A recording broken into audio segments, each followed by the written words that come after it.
Welcome to Coruzant Technologies, home of the Digital Executive Podcast. Welcome to the Digital Executive. Today's guest is David Kushan. David Kushan is founder and managing partner of Healthcare IS, an industry-leading talent access firm in the healthcare technology solution space that has helped close to 200 organizations build world-class teams. For the past 25 years, David has led Healthcare IS in its partnerships with providers, payers, and health tech companies. During that time, he's focused on the development of go-to-market talent attraction strategies for both direct hire and specialty consulting projects. At a time of unprecedented world of work transformation, David has used his vast experience and expertise not only to navigate today's challenging workplace landscape, but also to help organizations create a future that meets its ever-evolving demands. Well, good afternoon, David. Welcome to the show. Thank you. Thank you for having me, Brian.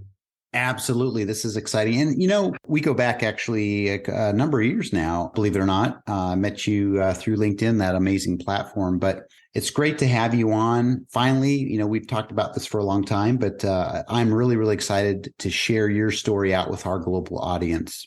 David, if you don't mind, we're just going to jump straight into the questions right now. Let's talk a little bit about your career in healthcare, technology, recruiting, a senior executive, and now the founder and president of Healthcare IS. Could you share with our audience what inspires you? Well, again, thanks for having me, Brian. It's really interesting. When I got into recruiting, it wasn't anything I had planned for, but there's a couple of positions out of school, out of college. And the team I worked with were a great group of people. And I really didn't realize that if you could do this business effectively, what an impact it could have. 6 months in, having worked with a number of different clients who were having a very difficult time filling key roles for their organizations, on their teams, I should say, and working with candidates and hearing from these candidates 6-7 months later, what an impact and what a change that those new positions had on them professionally and personally in their lives really had an impact on me. And ever since that point in time, moving forward in my career, 4 or 5 years later, starting Healthcare IS, we've been in business for 20 years now, bringing people aboard on our team and watching it grow and watching the impact that some of these young folks we're hiring to join Healthcare IS have with the clients that they're working with the people that they're putting into new positions, really has continued to be inspiring over the years. Just the impact that we have when we do our job right and the appreciation we get from the people we work with.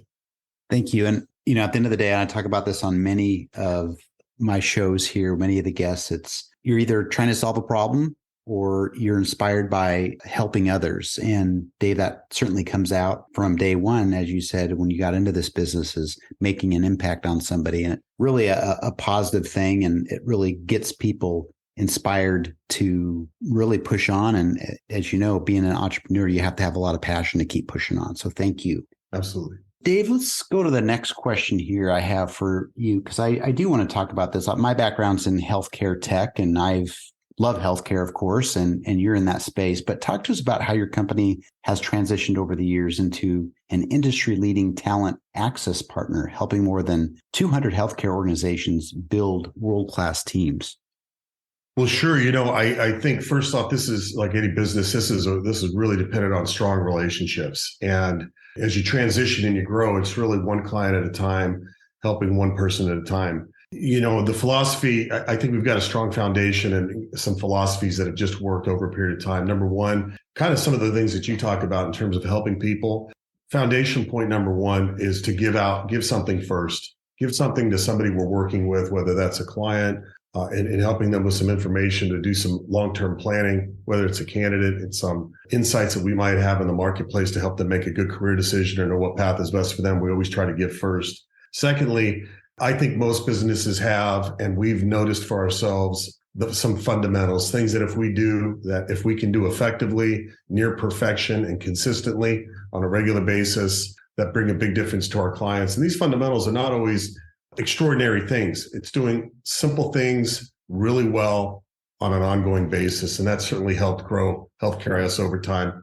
And I think the third thing that I really push with our team is, we look to change, Brian. We are looking for change. The types of organizations we work with 20 years ago and the type of individuals that they look for us to help them find today are completely different. Healthcare is a changing market. And so just adopting a philosophy of where is the change going to be and embracing it and evolving with it has also been a very big part of who we are and who we've become over the last 20 some years.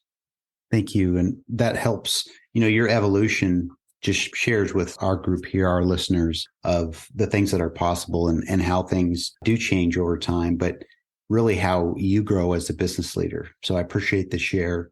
Dave, we are a technology platform publication, so we like to get a little bit into tech, even though you may not be a technologist. It's totally fine. Are you leveraging any new or emerging tech in your business? And maybe not. Like I said, there's maybe a cool tool or app that you have found useful. Brian, we've talked about this in the past, just as in our conversations, and staffing and talent access and consulting and matching, the process of putting the right person as a solution into a client to get something done.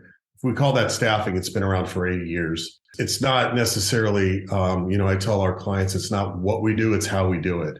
And although the technology we use, I wouldn't consider to be, outrageously revolutionary or emerging, it has changed how we do business, not only from just everyday communication tools, but I think some of the biggest things have been the tools that are out there to help us sort, evaluate, segment data, segment organizations. The way we stored the data that we gather on a regular basis has made a big impact on how we're able to provide services and custom, unique information to the clients that we work with. So again, although they're not revolutionary, I think the biggest one has just been the ability to use tools that used to be hours and hours, days of going through or keeping your data aligned can be done in a matter of hours now. It's really made a big impact about how we approach the market and help people. Thank you. And you're absolutely right. 20 years ago, Dave, you and I worked in a different space. Technology has really leapfrogged, especially over the last few years with the pandemic. But I appreciate the share on that. That's very helpful. And Dave, last question for you this evening. Can you share something from your career experience that might be helpful for those looking to grow their career in either healthcare or entrepreneurship? Yeah, sure. I think first off in healthcare, it's changing more in the last 5-7 years than it has in quite some time. I think for anybody who's looking to have a career in healthcare, just to be aware of how healthcare is changing and where the different places are that healthcare is being provided.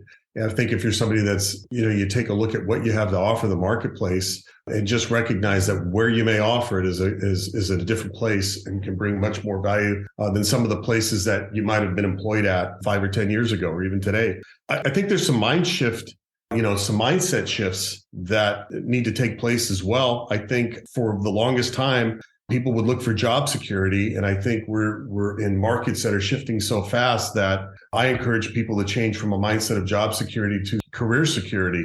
Are you developing the skills and knowledge that will be needed down the road?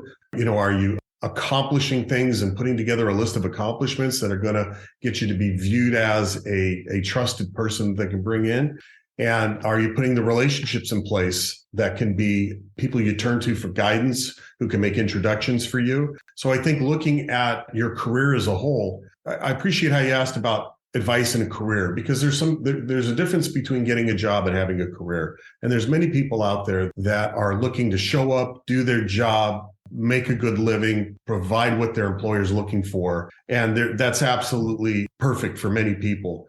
One of the things that's been a big discussion, you and I have had this, is working remotely and not going into an office. And I think there's many situations where that's just fine. I would just challenge people to think about that, because developing relationships is a very big part of advancing in your career.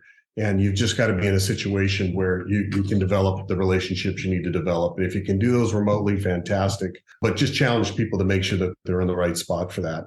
And I think in terms of entrepreneurship, Brian, you just really got to know yourself. You have to understand what you do well, and you have to understand what you enjoy doing. I think the biggest mistake that people make is that they're not happy with where they work and they decide they want to go do this for themselves without really understanding everything that comes along with that. So turning to as many people as you can who are entrepreneurs and getting a sense for what some of the downsides might be is something extremely important. And if you feel you have a good sense of that, and you know what you do well, and you know what you enjoy, for most people, they just need to develop the confidence to bet on themselves.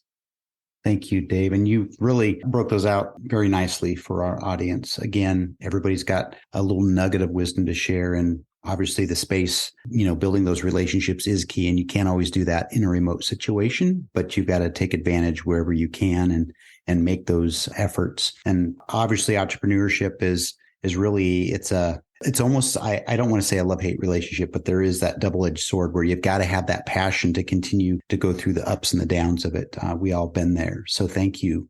And Dave, it was a pleasure having you on today, and I look forward to speaking with you real soon. Thank you. Bye for now.